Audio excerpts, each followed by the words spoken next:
Assalamualaikum warahmatullahi wabarakatuh. Perkenalkan, saya Anissa Angelina Pitamarisa dari program studi Pendidikan Matematika. Saya akan membacakan surah Al-Kahfi ayat 1 sampai dengan 10.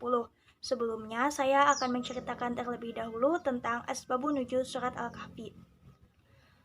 Menurut Ibnu Katsir, asbabun nuzul surat Al-Kahfi adalah kaum Quraisy yang ingin menanyakan tentang Nabi Muhammad kepada pendeta Yahudi. Pendeta Yahudi itu pun memerintahkan kaum Quraisy untuk menanyakan 3 hal kepada Nabi Muhammad. Jika Nabi Muhammad mampu menjawab, maka dia benar seorang utusan dari Allah Subhanahu wa Ta'ala. Namun jika tidak dapat menjawab, dia hanyalah seorang yang mengada-ngada saja. Ketiga hal tersebut adalah 1. Sekelompok pemuda yang pergi pada masa terdahulu. 2. Seorang laki-laki penjelajah sehingga mencapai bumi belahan barat dan timur. 3. Tentang ruh dan penjelasannya. Setelah 3 hal itu ditanyakan, Nabi menjanjikan akan menjawabnya esok hari. Namun, setelah 15 malam, Nabi belum juga mendapatkan wahyu dari Allah Subhanahu wa Ta'ala.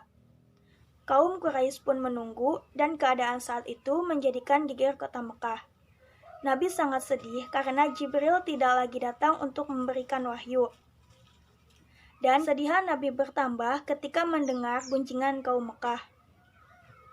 Akhirnya datanglah Jibril membawa surah Al-Kahfi dari sisi Allah Azza wa Jalla yang berisi teguran kepada Nabi Muhammad atas kesedihannya terhadap kaum Quraisy dan 3 hal yang ditanyakan oleh kaum Quraisy. Selanjutnya, saya akan menyampaikan keutamaan membaca surah Al-Kahfi. Yang pertama, dilindungi dari Dajjal bagi yang hafal 10 ayat pertama. Barang siapa yang hafal 10 ayat pertama surah Al-Kahfi, maka ia akan dilindungi dari Dajjal. Hadis riwayat Muslim. Yang kedua adalah dilindungi dari fitnah Dajjal bagi yang membaca 10 ayat terakhir. Barang siapa yang membaca surah Al-Kahfi 10 ayat terakhir, maka ia akan dilindungi dari fitnah Dajjal. Hadis riwayat Ahmad. Yang ketiga, diberikan cahaya bagi yang membaca surah Al-Kahfi pada hari Jumat. Sungguh siapa membaca surah Al-Kahfi di hari Jumat, maka baginya cahaya yang terang di antara 2 Jumat. Hadis riwayat Al-Hakim. Yang keempat, mendapatkan ridho Allah Subhanahu wa Ta'ala. Barang siapa yang membaca surah Al-Kahfi, maka baginya cahaya dari kepala sampai kakinya. Dan siapa yang membaca keseluruhan, maka baginya cahaya antara langit dan bumi. Hadis riwayat Ahmad. Selanjutnya, saya akan membacakan surah Al-Kahfi ayat 1 sampai dengan 10. A'udzu billahi minasyaitonir rajim. Bismillahirrahmanirrahim.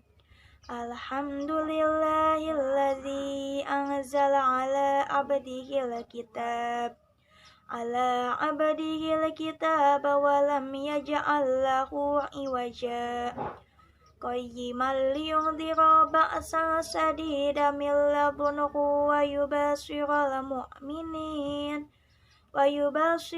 mu'minina alladzina ya'maluna sholihati anna lahum ajran hasana makithina fihi abada wa yunzira alladzina qalu takhadallahu walada ma lahum bihi min ilmi wala li abaihim kaburat kalimatan tahruzu min abwahihim iyakuluna illa kadhiba fala'allaka bahi'un nafsaka ala atharihim illam yu'minu bihadal hadisi asafa.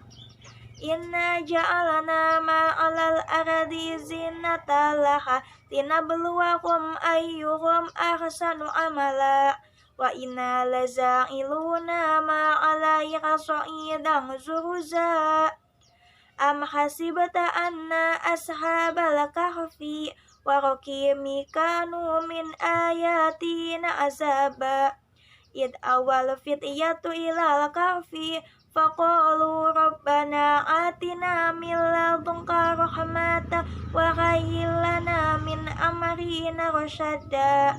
Shadaqallahul azim.